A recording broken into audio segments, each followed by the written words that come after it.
Is it still profitable to sell salvage cars in 2026? The short answer, it's complicated. I'm hoping I can give you guys some insight to the market with this new build I just picked up.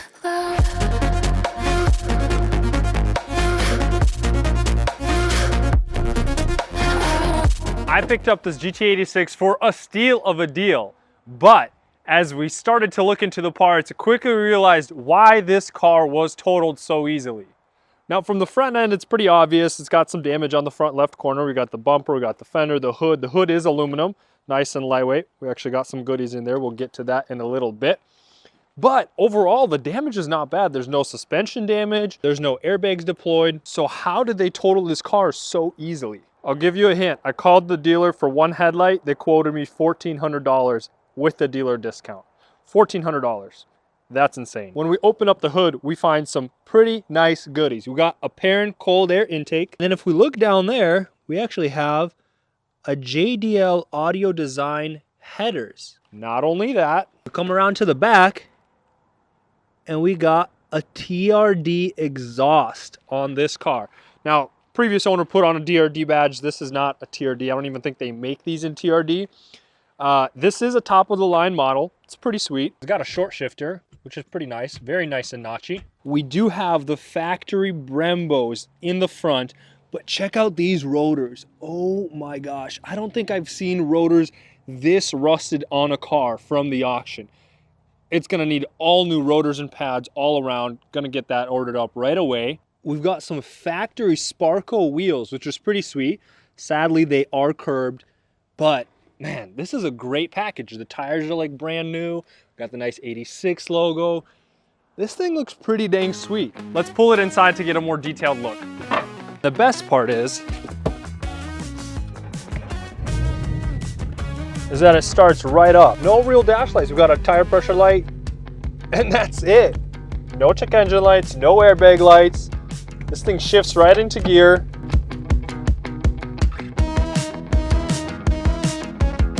And we're moving.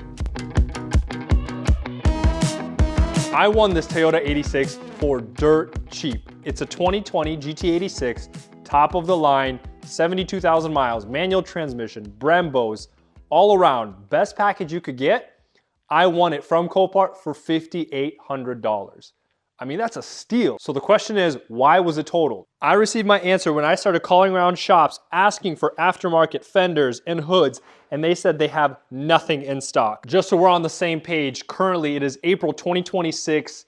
The Strait of Hormuz is blocked off. There's a whole bunch of political things happening, and so because of that, the US is not getting aftermarket parts from Taiwan, from China, so we have to use parts from either junkyards, which junkyards are raising the prices through the roof, or we have to buy them from the dealer. And of course, the dealer doesn't really give you that much of a discount.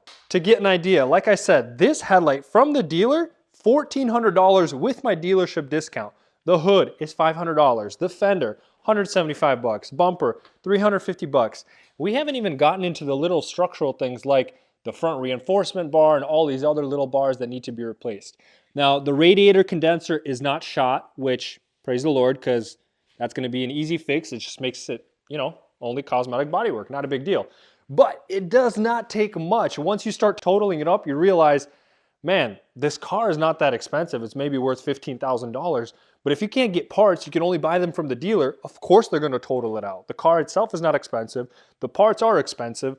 It only takes so many parts for it to be totaled. So let's start breaking into the car and seeing if it's actually going to be worth flipping this car or if I'm going to end up losing money. Starting with the front bumper, we're going to keep this top piece because it is intact. It's not bent. We're going to need it for later. Next, let's pull off the headlight. Man, this thing is absolutely cooked, and this bracket, we're going to have to get a new bracket. I don't know if there's any usable pieces of this washer tank. It looks like we have the pump at the bottom, but other than that, I know we're going to need to get a new washer tank. Off the bat, not a great start. We got a whole bunch of wire connectors that are clearly rubbed out. I mean, that's ripped. We can connect those. I know those are going to connect right there. That one's ripped from something. That's your washer tank hose. Not a big deal. That connects to the fog lights. Not a big deal. That's fixable. And I think this is your blinker bulb. I think. I'm not sure. Yeah, we'll get it figured out. This is the real damage. So we've got the front reinforcement that's supposed to go out straight like this and then curve around. We can clearly see it's not doing that. Now, we do have a frame shop that's gonna be able to get that frame rail straightened out. Though the frame rail itself is fine, it's just the faceplate is gonna need to get straightened out. This piece, I think we can save. This, we're gonna have to replace, and they do sell this separately from the dealer, which is nice because it's just a bolt-on part right here and right here. We've got the parent cold air intake, and I'm actually looking from this side. I think the fan might be broken. We're gonna have to take it apart and see more because it's not moving at all. We can see it's kinked right here. So obviously it's getting pushed back and it's not sitting the way it's supposed to be sitting. I'm really hoping we can save that condenser and that radiator, because if we can, it's a big W. We're gonna be saving some money. And if we can't, I mean, that's probably another 200 bucks that we have to spend that I wish we didn't. This headlight is perfectly intact. When I looked online for these headlights, you can buy a used one for $400, or you can buy an aftermarket set for $400. So what I will do is I'm just gonna buy an aftermarket set and then sell this one for $400. That way my headlight is free. Now this is some sound logic if the headlight was perfect. Ah, it's busted. The headlight is busted here, so we won't be able to sell it for full price. That's a bummer. Dang it. If the rotors weren't assigned enough, another way to tell that a car was at auction for a while is all of this oxidization. If you look at the metal, you see all that white stuff on all the metal pieces. Look how rusty that pulley is. And that pulley right there is all rusted. AC compressor is rusted. We've got rust on the cams, shaft sensors. I mean, there is just oxidization all over this. So this tells me that either the car sat at auction for a long time or it sat at somebody's house for a long time and it wasn't driven. When we look at the Copart sticker, pickup date was a month ago. So this car wasn't sitting at auction. Looks like it was just sitting at somebody's house, wasn't being driven. And I mean, it's not necessarily bad for the car, all the oxidization. It just tells you the car hasn't been driven much.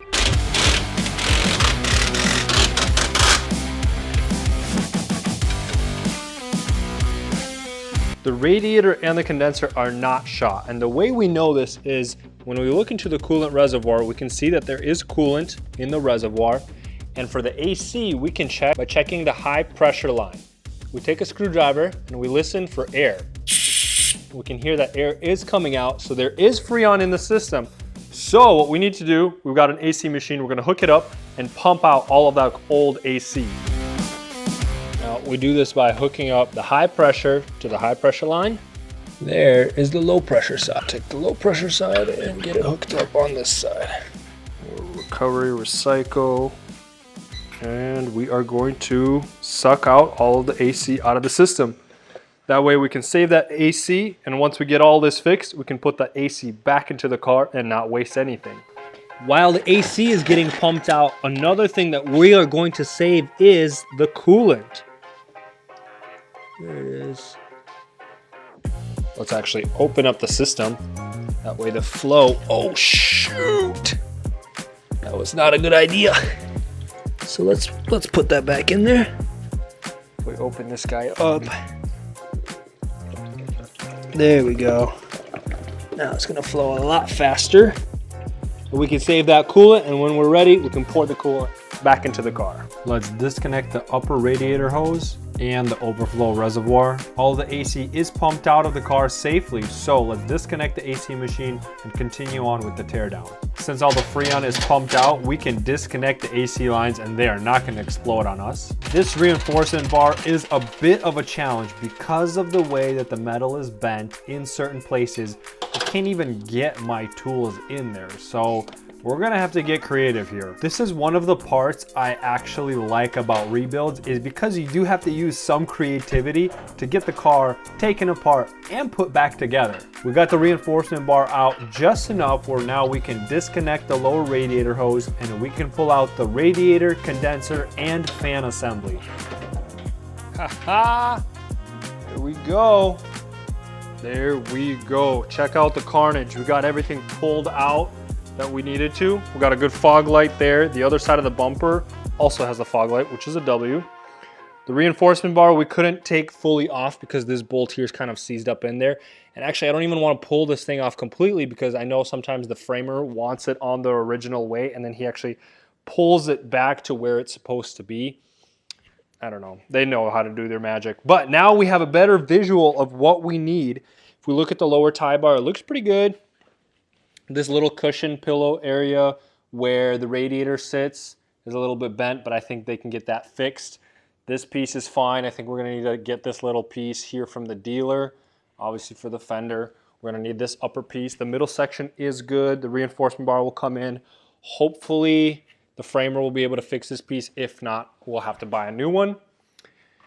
And then we also got access to all the headers and everything. I think we'll try and clean up this engine before we put everything back on. Man, that is crazy. Look at how much rust is on everything.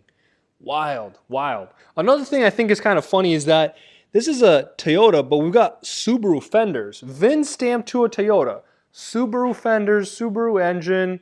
This car really can't make up its mind. One thing we haven't checked, I just hooked up the battery, is the trunk. We got this nice little spoiler wing thing going on. I'm not a huge fan, but I'm sure someone else is. And look at this, ta-da!